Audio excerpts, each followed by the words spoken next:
இந்த வசனம் திருக்குர்ஆன் தன்னைத்தானே நிரூபிக்கக்கூடிய வசனம். வேற யாரும் அதற்கு சான்று சொல்லணுங்கிற அவசியம் இல்லை. அது பேசுகிறது, திருக்குர்ஆன் பேசுகிறது அந்த மக்களிடத்தில்.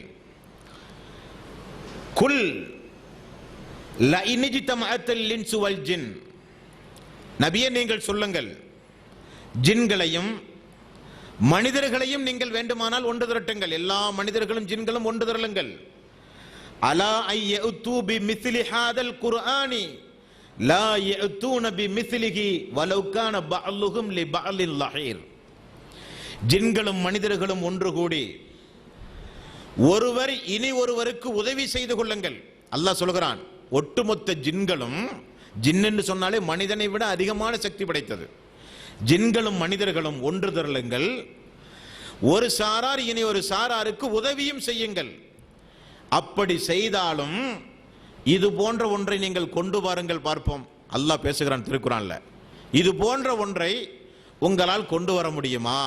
திருக்குர்ஆனே இந்த உலக மக்களுக்கு அறைகூவல் விடுகிறது, அது தன்னைத்தானே நிரூபிக்கின்றது. இது போன்ற ஒன்றை ஒட்டுமொத்த 650 கோடி மக்கள் இன்றைக்கு இருப்பதாக சொல்கிறார்கள். நவீன காலம் இது. இது போல ஒரு வேதத்தை, சென்ற காலத்தை நிரூபிக்கக்கூடிய, நிகழ்காலத்தில் வாழ்ந்திருக்கிற மக்களுக்கு நேர்வழி காட்டக்கூடிய, வரக்கூடிய காலங்களையும் எதிர்த்து நிற்கக்கூடிய, முற்காலத்தையும் எதிர்கொள்ளக்கூடிய, உண்மைப்படுத்தக்கூடிய இது போன்ற ஒரு வேதத்தை ஜின்கள் மனிதர்கள் ஒரு சாரார் இனி ஒரு சாராருக்கு உதவி செய்தாலும் உங்களால் கொண்டு வர முடியுமா? அல்லாஹ் கேட்கிறான். மக்களால் கொண்டு வர முடியல. அடுத்தது அல்லாஹு தஆலா இன்னும் கொஞ்சம் இறங்கி இனி ஒரு சவால் விடுகிறான். அல்லாஹு தஆலா 11வது அத்தியாயத்தின் 13வது வசனம். அந்த வசனத்தில் அல்லாஹு தஆலா 11வது அத்தியாயத்தின் 13வது வசனம், அம் யகூலூன இஃப்தராஹு குல் ஃபஅது பி அஸ்ரி சுவரத்தின் மிஸ்லிஹி முஃப்தரயாத்தின் வதுஉ மனிஸ்ததஅதும் மின் தூனில்லாஹி இன் குன்தும் சாதிகீன். இங்க அல்லாஹ் இன்னும் கொஞ்சம் கூடுதலாக சொல்கிறான், அல்லாஹுவை மட்டும் நீங்கள் விட்டுவிடுங்கள். அல்லாஹுவை விட்டுவிட்டு உங்களால் எந்த அளவுக்கு ஒன்று கூட முடியுமோ, அல்லாஹ்வுடைய சக்தியை தவிர மீதமுள்ள அனைத்து சக்திகளையும் வேண்டுமானால் நீங்கள் ஒன்று கூட்டுங்கள்.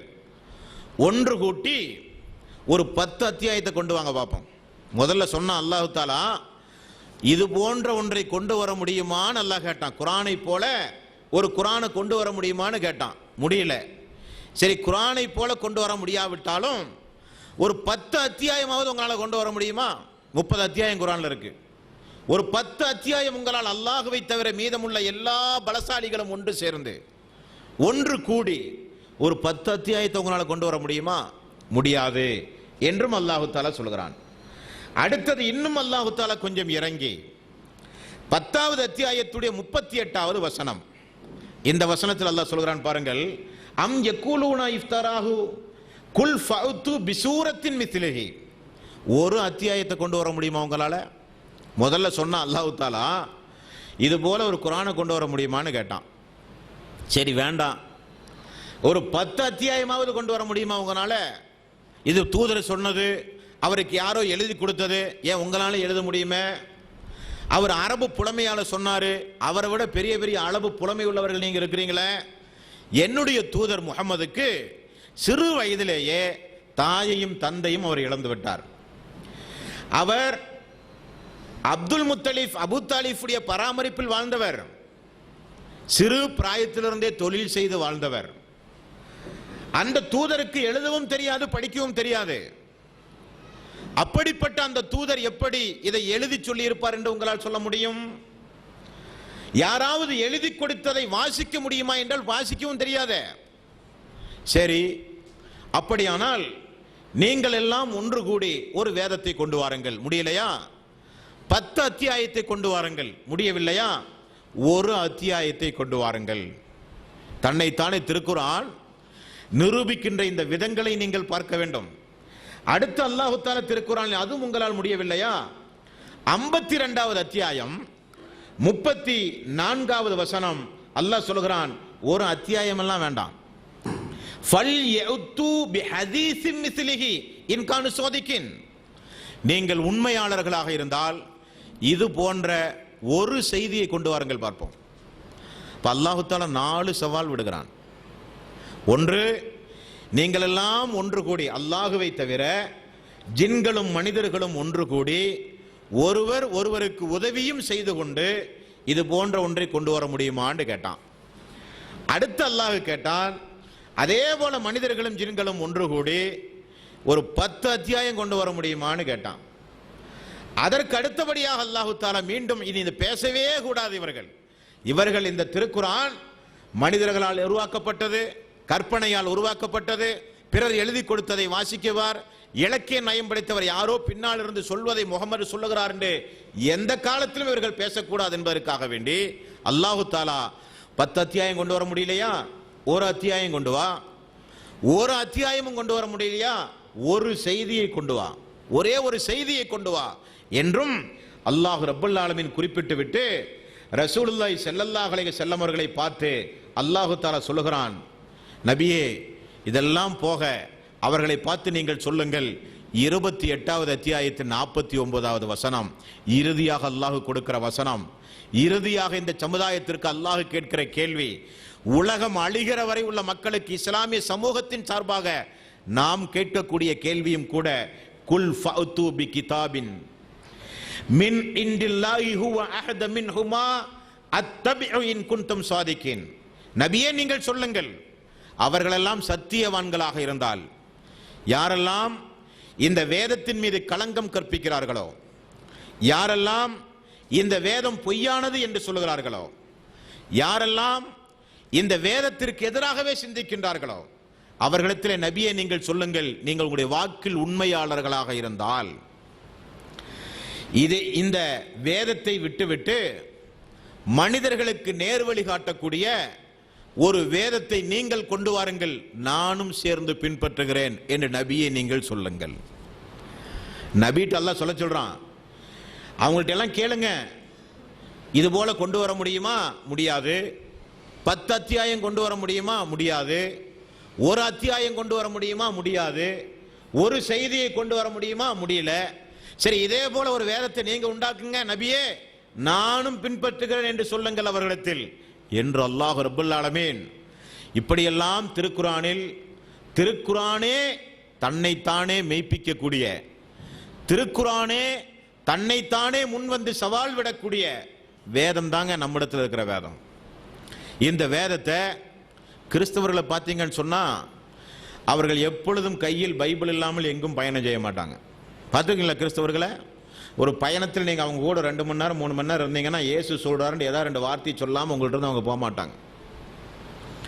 இவ்வளவு பெரிய சக்தி வாய்ந்த வேதமாக இருக்கக்கூடிய, உலக மக்களை நோக்கி அறைகூவல் விடக்கூடிய, எல்லா காலத்தையும் சமாளிக்கக்கூடிய, வரக்கூடிய காலங்களை எதிர்த்து நின்று சவால் விடக்கூடிய வேதமாகிய திருக்குர்ஆனை நாம எத்தனை பேர்த்திட்ட கொண்டு போய் சேர்த்தோம்? இந்த வேதத்தை நாம எத்தனை பேர் படித்தோம்? இந்த வேதத்தை எத்தனை பேர் தன்னுடைய பிள்ளைகளுக்கு படித்து கொடுத்தோம்? இந்த குர்ஆனை படிக்க முடியாட்டி தொழ முடியாத, குறைஞ்சதாக தெரியுமா இல்லையா? குர்ஆனை படிக்க முடியாட்டி தொழவே முடியாது. சூரத்துல் ஃபாத்திஹா ஓத தெரியணும், துணை சூறாக்கள் ஓத தெரியணும்.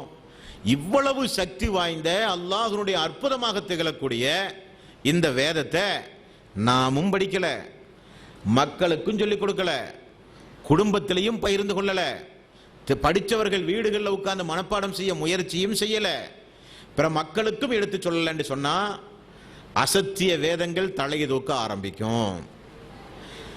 சத்தியத்தை கையில வைத்துட்டு இருக்கக்கூடிய நாம உறங்குகிற காரணத்தினால் உறங்க வேண்டியவர்கள் எல்லாம் விழித்து கொண்டார்கள்.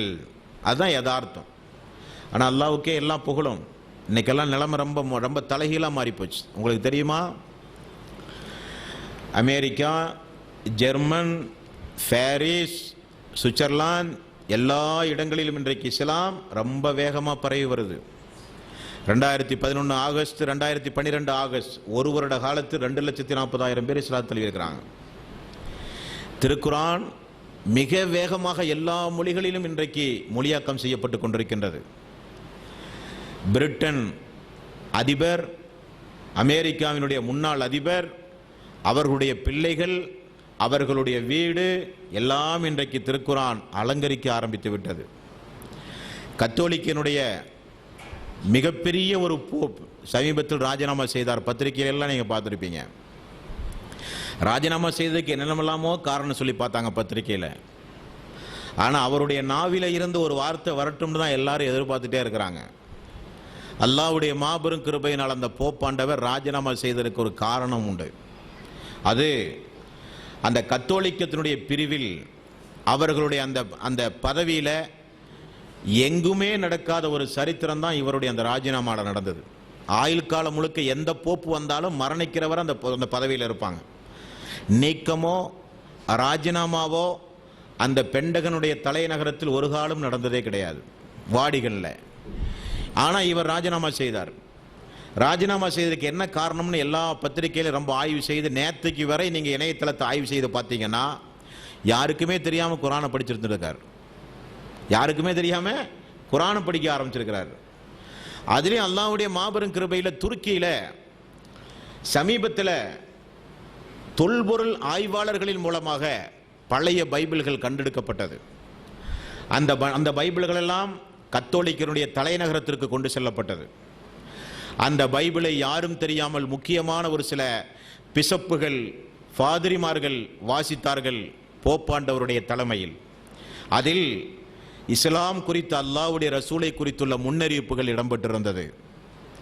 அந்த முன்னறிவிப்பு வெளியே சொன்னால் உயிருக்கு ஆபத்து ஏற்படும் என்பதற்காக வேண்டி மெல்ல மெல்ல படித்து பார்த்து சத்தியத்தை உணர்ந்து மெல்ல மெல்ல அவர் ராஜினாமா செய்திருக்கிறார்.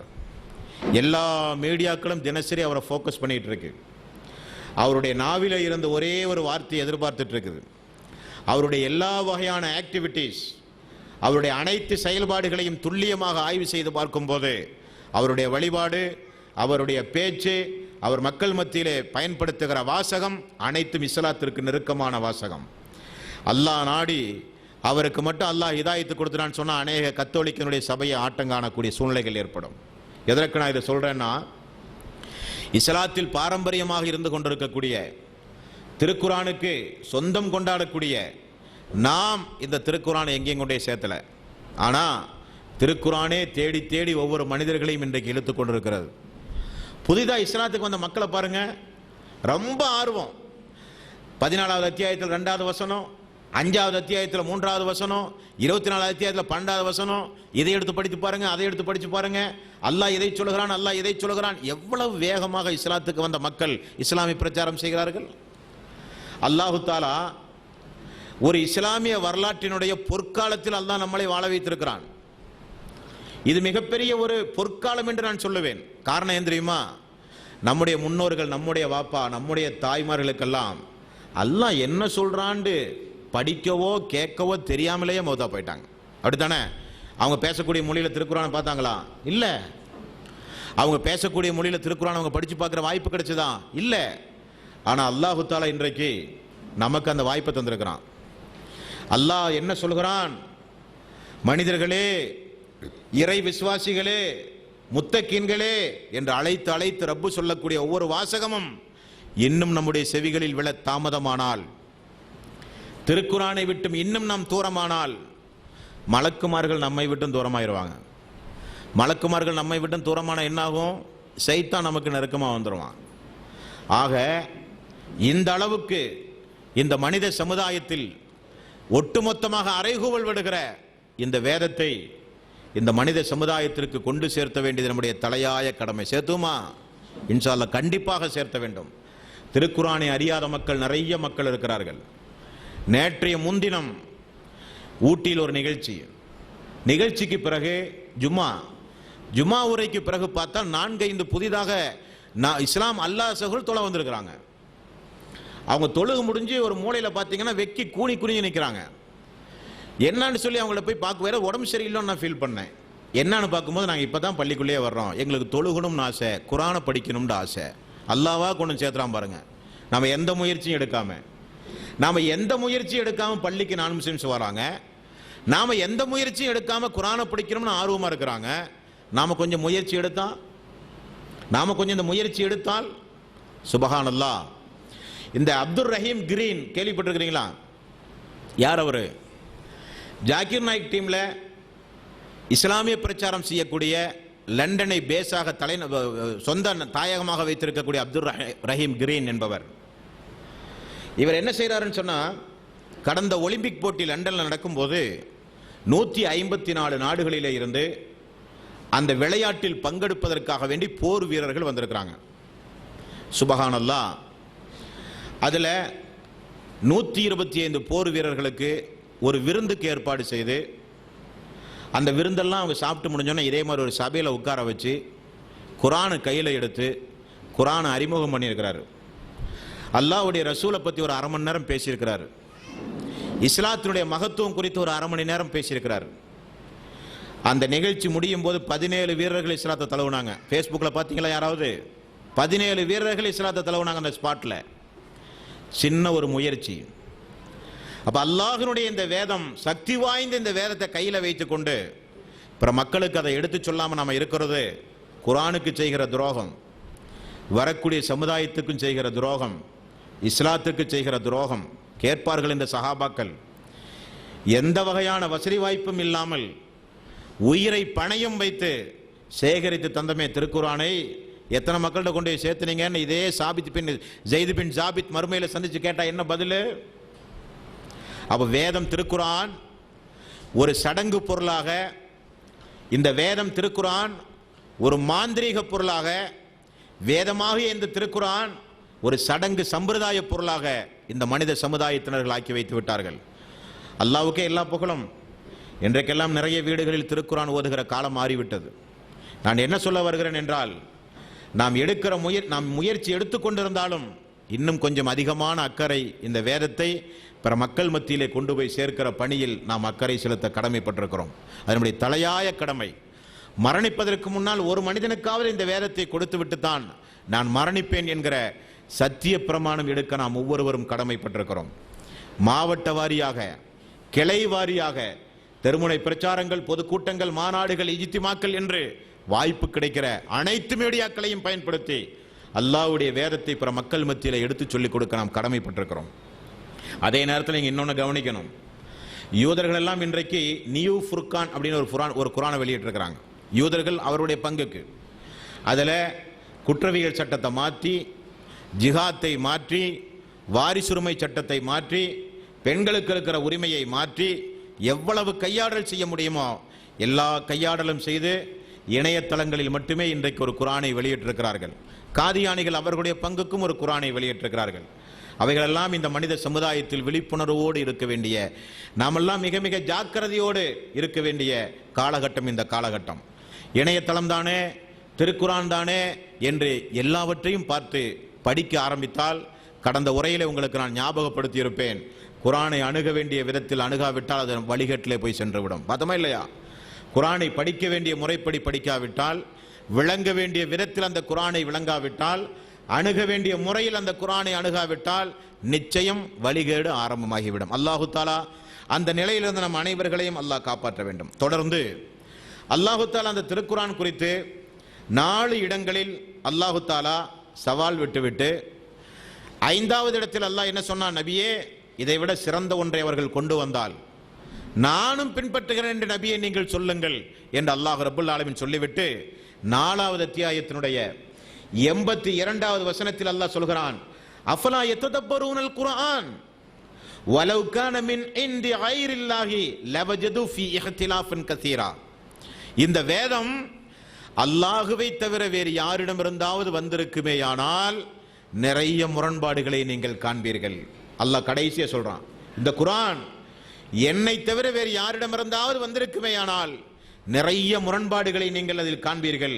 ஆகவே இந்த குர்ஆனை நீங்கள் சிந்திக்க மாட்டீர்களா என்று அல்லாஹ் ரப்புல் ஆலமீன் கேட்டுவிட்டு சொல்கிறான், ஃபீ கிதாபின் மக்னூன் 56வது அத்தியாயத்தின் 78வது வசனம்.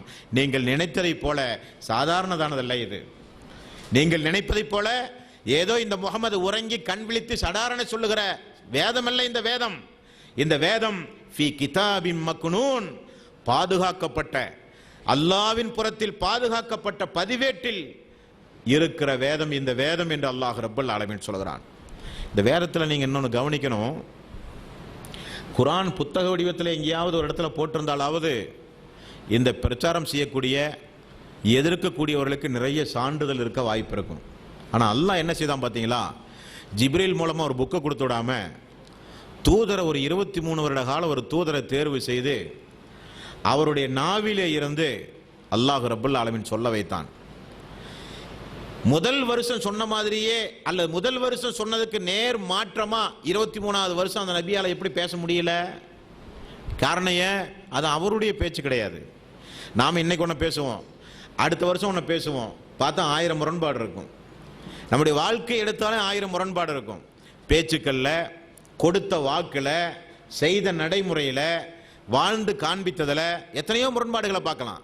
ரசூலுல்லாஹி ஸல்லல்லாஹு அலைஹி வஸல்லம் அவர்களை அல்லாஹ் சொல்கிறான், லக்கது கானலக்கும் ஃபீ ரசூலில்லாஹி உஸ்வத்துன் ஹஸனா, இந்த நபியிடத்தில் உங்களுக்கு அழகான முன்மாதிரிகள் உண்டு என்று அல்லாஹ் ரப்பல் ஆலமீன் சொல்லிவிட்டு, நான் எப்படிப்பட்ட தூதரை தேர்வு செய்திருக்கிறேன், எழுத்தறிவில்லாத படித்தறிவில்லாத தூதரை தேர்வு செய்திருக்கிறேன், அவருடைய வாழ்க்கை முழுக்க முழுக்க நீங்கள் பரிசோதனை செய்து பாருங்கள் என்றெல்லாம் அல்லாஹு தாலா உண்மைப்படுத்துகிற வேதமாக இந்த வேதத்தை அல்லாஹு தாலா அருளிவிட்டு உலக மக்களுக்கு அல்லாஹ் சவால் விடுகிறான்.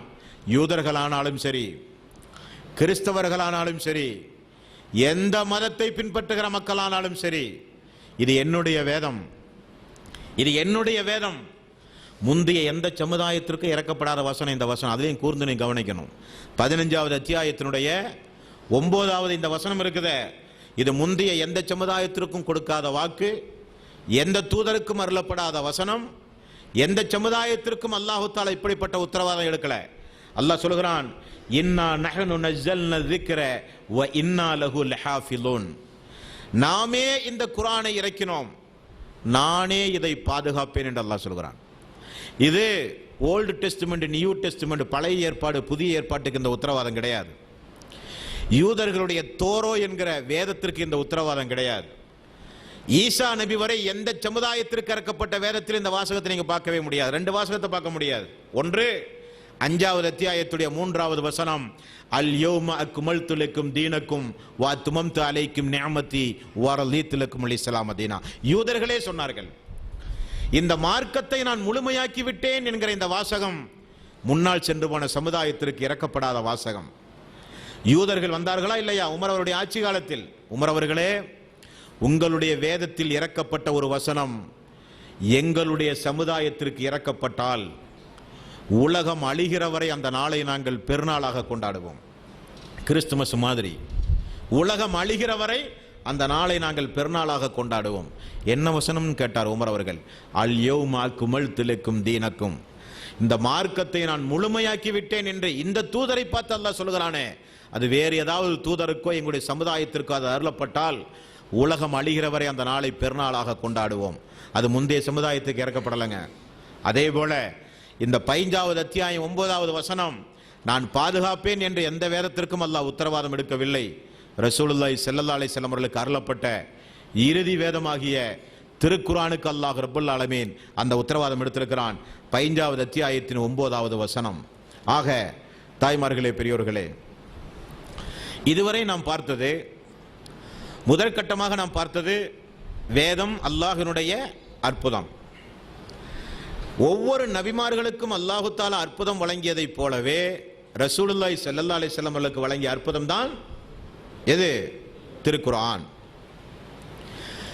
ரசூலுல்லாஹி ஸல்லல்லாஹு அலைஹி வஸல்லம் அவர்களுக்கு இறக்கப்பட்ட இந்த வேதத்தை அல்லாஹு தஆலா தூதரை பார்த்து என்ன சமாதானம் சொன்னான்? நீங்கள் அவசரப்படாதீங்க, உள்ளத்தில் ஒன்று திரட்டி பாதுகாக்க வேண்டியது என்னுடைய கடமை என்று அல்லாஹ் ரப்பல் ஆலமீன் சொல்லிவிட்டான்.